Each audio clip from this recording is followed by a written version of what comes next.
Aniya karon ang gahom sa pulong sa Diyos nga nagliho, sukad pa sa pagkatukod sa kalibutan. Gahom nga nagasulbad sa nagalinlaing matang sa problema sa kinabuhi sa tao.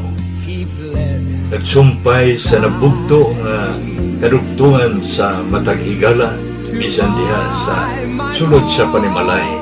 Naghatag og mahulay niyadto mga kapuyan o nagahatag og nagawasan niyadtong ipang hasol sa gahom sa kagitnit. Kay mao kini ang pulong sa Dios nga nagaliho. Bisan gani ang pagbuhat sa tibok kabuhatan, sumala sa Hebrehanon 11:3, nahimo ang tanang mabutang pinaagi sa pulong sa Dios.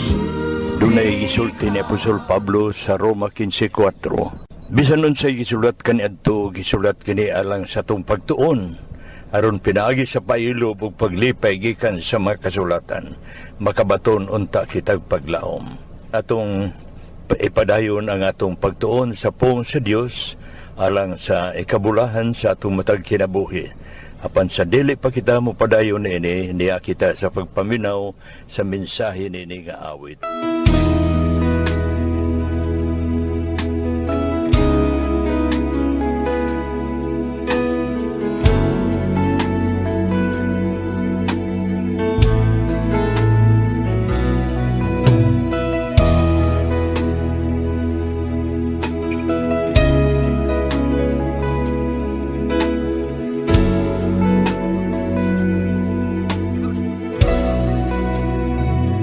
Oh Dios,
sa tanan nga naminaw nining takna Papasalamatod ako sa atong Ginoo tungod sa lain na usab nga higayon nga iyang gitugot kanato alang sa pagtuon sa balaang kasulatan ug salamat usab sa inyong pagahin og panahon ug hamubo nga oras alang sa atong pagtuon karon.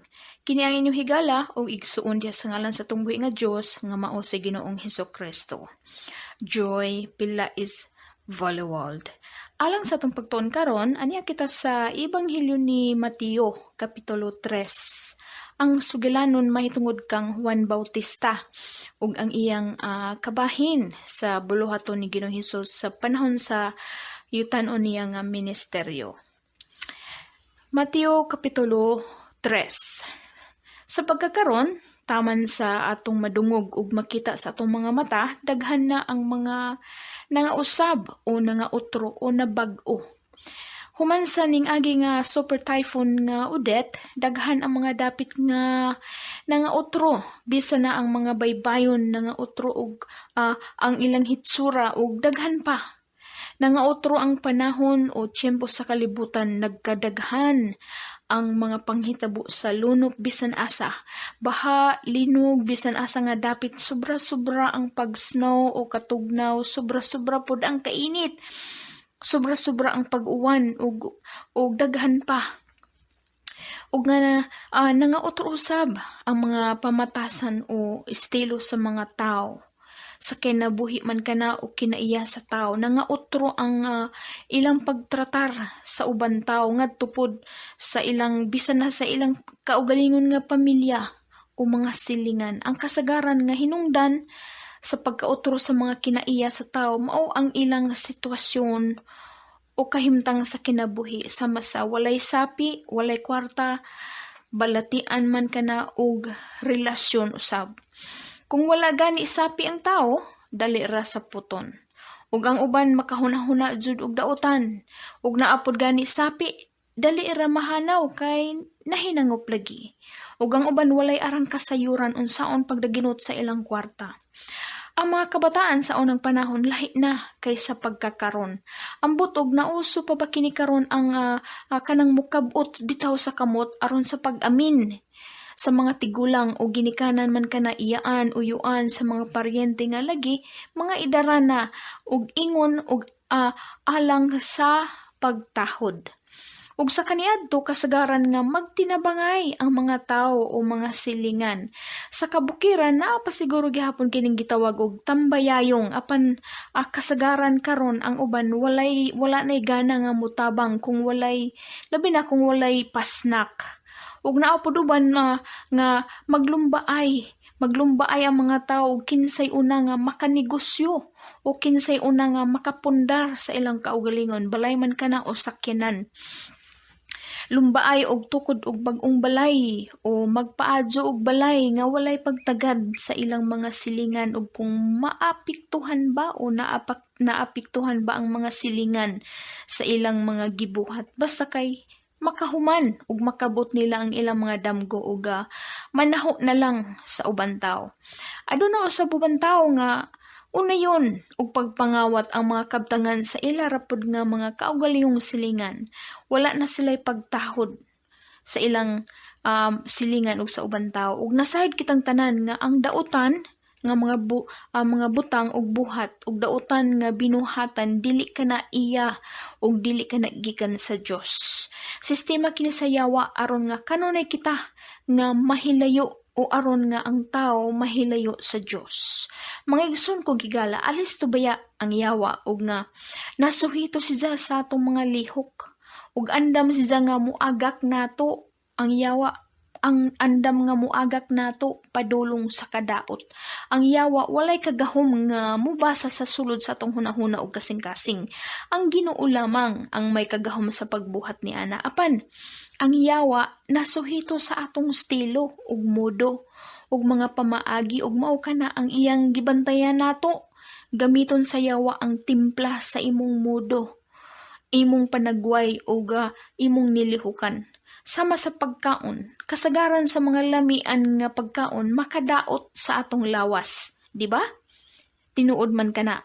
Ug mao nga tungod kay lamian man lagi, hala, kaon jud ta kanunay. Sa bata ba ang atong panuigon, wala pa nato masinati ang epekto sa atong mga gipangaon. Apan sa nagkaedad na ta, naghinay-hinay na pud og panggawas ang atong gibati nga mga sakit-sakit sa lawas. Resulta sa atong gipangaon kaniadto ug nga kinahanglan nga maghinay-hinay na ta og kaon sa mga lamian lagi nga pagkaon kay duhara ang atong dangatan, mahospital o mamatay og kalit. Sa samang paagi, diha sa atong pagkinabuhi dinhi sa yuta, maningkamot na ta nga magtinarong ug nga mahiduol na kita sa Ginoo. Kay duha ra pod ang pwede nga mahitabo nato, mamatay ta sa kalit o mubalik ang Ginoo sa kalit usab. Apan ang pangutana, andam ba kaha kita? Unsa man ang klase sa dalan ang atong gilakwan karon?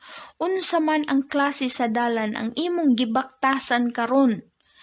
Basin kinahanglan nga ato kanang talikdan nga dalan ug nga mubalik kita sa atong agi samtang napay panahon, samtang lamdag pa kay ug magpadayon kita dihang dalana basin ug matibway hinuunta ngadto sa kadaot. Sadya ra ba kanunay puro alegre ang dalan sa kadaot, di ba? Sa daghan-daghan pod ang magpanon, daghan ang magtapok. Dinhi sa atong pagtuon karon sa Ebanghelyo ni Mateo sa kapitulo 3, si Juan Bautista nagdala siya sa mensahe sa paghinulsol. Mensahe sa paghinulsol. Paghinulsol pinaagi sa pagbag-o o sa pag-utro sa atong panghuna-huna. Alang kang Mateo, gihulagway niya si Juan Bautista ingon nga lanog nga propeta ug nga nag-awhag sa kausaban sa kinabuhi sa mga nakadungog sa iyang tingog. Ang trabaho ni Juan Bautista mao ang pagpangandam ug sa pagtul-id sa dalan sa pag-abot ni Ginoong Hesus nga mao ang manluluwas. Ug kining mensahe nga gidala ni Juan Bautista alang usab kini sa tag-sa kanato karon. Daghan ang midawat ug mituo sa mga gipamulong ni Juan Bautista ug nga naghinulsol sila ug nagpabautismo ang mga tawo sa tubig sa suba sa Jordan. Ug lakip na si Ginoong Hesus. Gibautismohan si Ginoong Hesus sa tubig pinaagi ni Juan Bautista sa katuyuan. Matod pa ni Ginoong Hesus sa bersikulo 13 ngadto sa 15 nga nagaingon si Ginoong Hesus kang Juan Bautista, pasagdi una karon og bautismo hikuhuan kay alang kini sa pagtuman nga hingpit sa tanang pagkamatarong. So, ang mensahe ni Juan Bautista dinhi sa Mateo kapitulo 3 usa kini ka awhag sa paghinulsol o sa English, repent. Ang bersikulo 1 ngadto sa 2 nag-ingon, og niadtong mga adlaw miabot si Juan nga Bautista nga nagwali sa kamingawan sa Hudiya nga nagaingon, maghinulsol kamo kay haduol na ang gingharian sa langit. Ang pulong nga repent o hinulsol sa dictionary nagpasabot kini nga usa ka sincero gayud nga pagbasol sa dautan nga binuhatan o sala. Apan ang pulong nga paghinulsol nga gigamit ni Mateo dinhi sa atong teksto, base kini sa ilang pinulungan nga Grego nga ilang gigamit kaniadto. Kining pulong paghinulsol nagkahulugan kini ingon sa pagbag-o o sa pag-utro sa panghuna-huna ug aron usab sa pagbag-o sa katuyuan sa kinabuhi ug mga buhat, to change one's mind in order to change the purpose in life and actions. Bisan tuod wala kining pulong paghinulsol magpasabot nga magbangutan sa sala o kalapasan, nagpasabot usab kini ingon sa pagbasol batok sa daan nga binuhatan. Sama sa mga mensahe ug awhag nila ni propeta Isaias sa kapitulo 55 bersikulo 7 ug propeta Ezekiel sa kapitulo 33 bersikulo 11 ngadto sa 15 sa daang tugon, ang mensahe ni Juan Bautista nag-awhag sa mga tao o mga Hudyo nga nagkinahanglan sila sa paghinulsol. Nga nagkinahanglan kita sa paghinulsol, nagkinahanglan kita sa pagbag-o o pag-usab ug pag-utro sa atong mga kinaiya ngadto sa isig ka tao nga nagkinahanglan kita sa kausaban sa atong panghunahuna, nga nagkinahanglan kita nga atong sundon ug buhaton ang mga pagtulunan sa balaang kasulatan nga atong gigamit ug gibasa ug kanunay nga napatalinghugan. Nagkinahanglan kita sa pagkinabuhi sa mga pulong ug balaod sa Dios nga atong ginabasa o nadungog. Ang pulong paghinulsol buot pasabot pagbag-o o pag-utro sa panghuna-huna. Unsa man ang kapuslanan kung magsige lang ta og paminaw sa walis sa pastor o sa Bible study, ja wala man kitay tinguha sa pagbag-o o pag-utro sa atong mga huna-huna ug buhat. Unsa man ang kapuslanan sa imong pagpadoktor, ja dili man kamo tumar sa tambal nga giresita sa doktor, nag-usik-usik ra kas oras og kwarta nga basin, gihuwaman ra pud nimo nga kwarta. Unsa man ka nga klase sa pagkatao og mauhon. Sama sa atong gisgutan sa nanglabay nga mga higayon, unsa man ang kapuslanan ug katuyuan sa pagsubay-subay sa amahan namo o the Lord's Prayer sa napulo ka higayon, balik-balik mo ra og gubang plaka apan wala man gihapon kabag-uhan sa kinabuhi. Unsa man ang kapuslanan o imong katuyuan sa pagsimba, kay pwede man good nga mosimba ka nga walay absent bisan og wala kay gugma sa Ginoo. Pwede man ang tao mosimba bisan og wala si Kristo sa iyang kasing-kasing. Ug kanang pagbalik-balik og kanapulo og sa pagsumay-sumay og kanapulo sa amahan namo o the Lord's Prayer, nanigurado ra kana kay lagi tungod kay kulang sa pagsalig o walay pagsalig sa Dios nga makagagahom sa nga tanan. Walay salig tungod kay walay tinuod nga relasyon o halayo sa Ginoo. Lahi ang kahulugan sa nakaila ka sa Ginoo kaysa naa kay relasyon o higala ka sa Ginoo, di ba? Lahi man ang gitawag nga kaila mo o nakaila ka ni Dia. Lahi pod ang gitawag nga higala mo. Ug mao nga nag-awhag si Juan Bautista nga kinahanglan nga maghinulsol kita. Bot pasabot bag-ohon nato o usbon o utrohon nato ang atong panghunahuna aron usab nga mabag-o ang atong mga katuyuan ug binuhatan. Change one's mind in order to change our life's purpose and actions or deeds. Kay og kung walay kabag-uhan sa panghunahuna, wala usab kabag-uhan sa kinabuhi ug sa buhat. Ug ato usab kini hinumduman nga ang minsay ni Juan Bautista mahitungod sa paghinulsol dili lamang alang sa mga ordinaryong mga tao. Ang mga pari o mga relihiyosong parasiyo iya usab nga giwalihan nga kinahanglan usab sila nga maghinulsol ug nga kinahanglan nga maghatag sila og timailhan og mga bunga nga takos sa paghinulsol. Ug nagpasabot lamang kini nga bisan na og relihiyoso o relihiyosa ka o nagabuhat ka sa buluhaton sa Ginoo, nagkinahanglan gihapon ikaw sa paghinulsol. Kay lagi walay hingpit dinhi sa ibabaw sa yuta. Ug mao na lamang nga wala ni usa ka nato ang may katakos nga magpasigarbo nga ang imong relihiyon o ang imong pundok maoy insakto.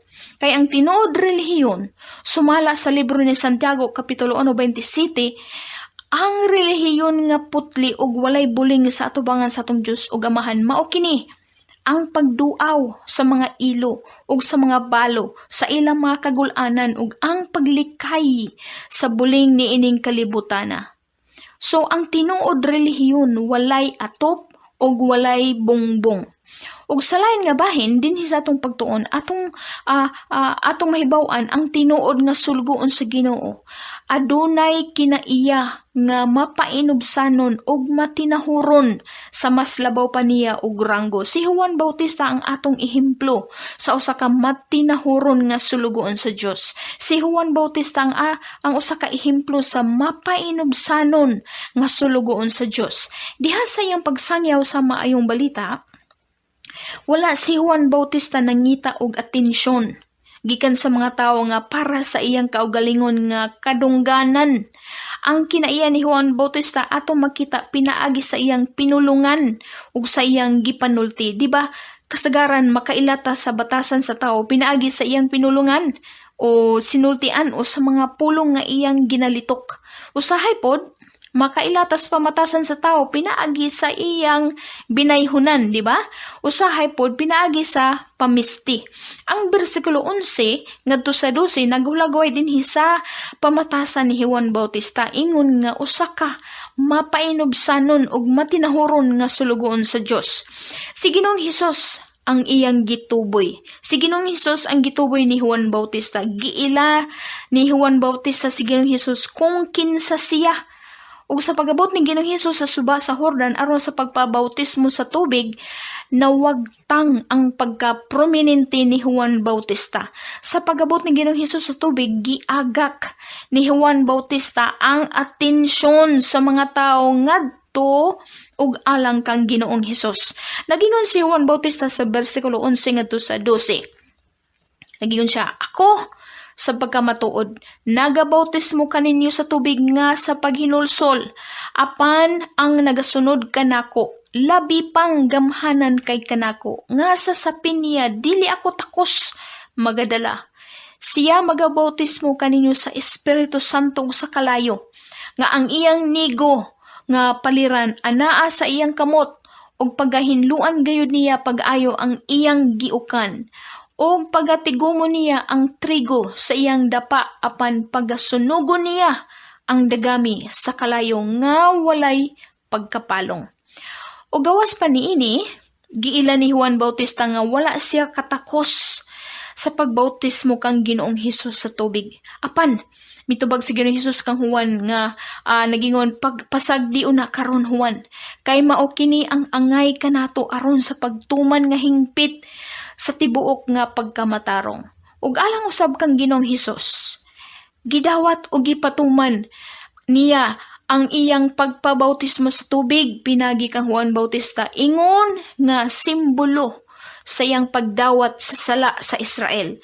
Ang pagpabautismo ni Ginoong Hesus sa tubig nagsimbolo sa iyang pagdawat sa sala sa mga tao, sa mga Hudyo, sa imong sala o sa akong sala, ingon nga manluluwas ngadto sa tanan nga mituo og midawat kaniya.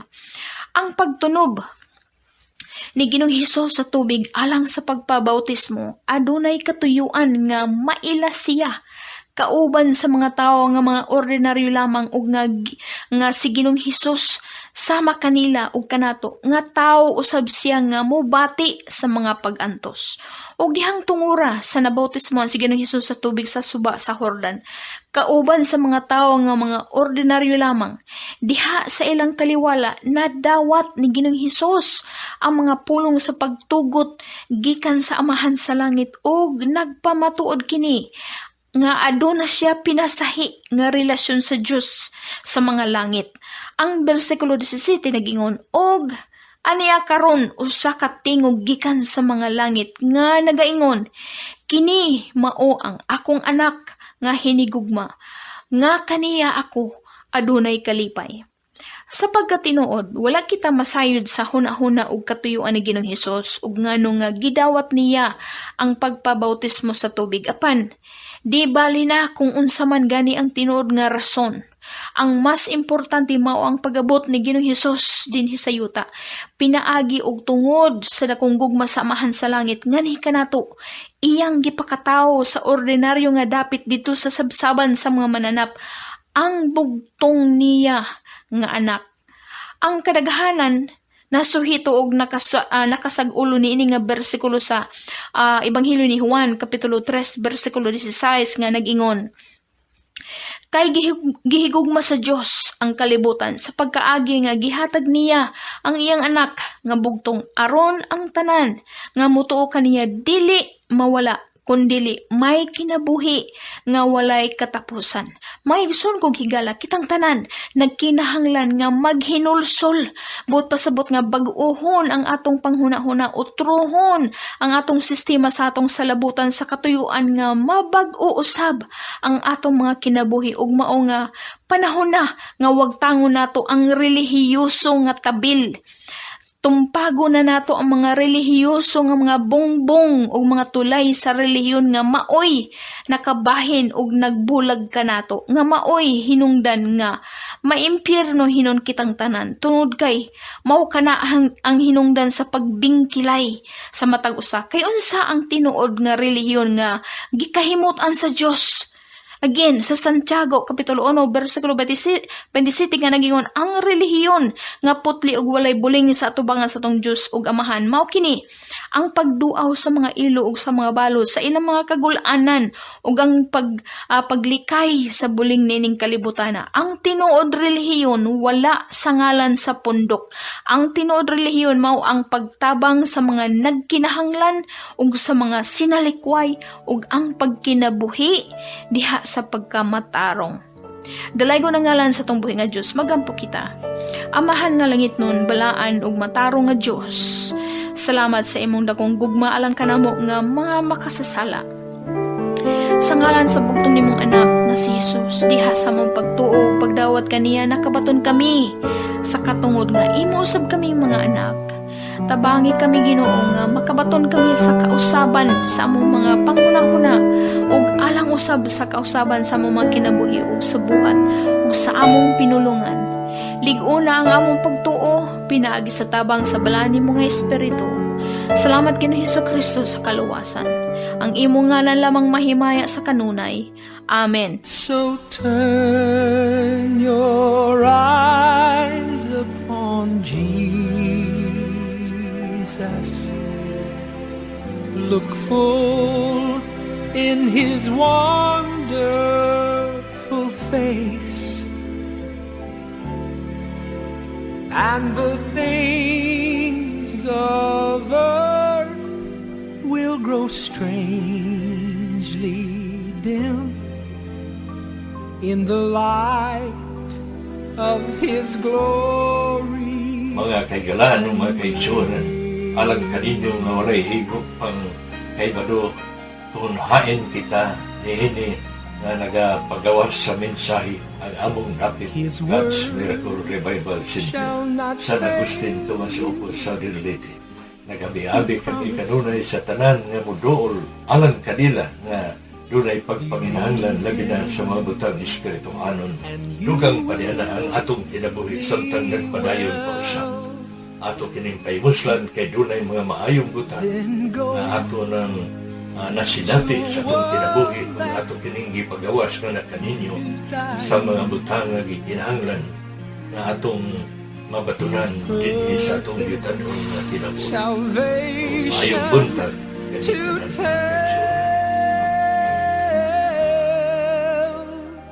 Just turn your eyes upon Jesus. Look full in His wonderful face, and the things of earth will grow strangely dim in the light of His glory.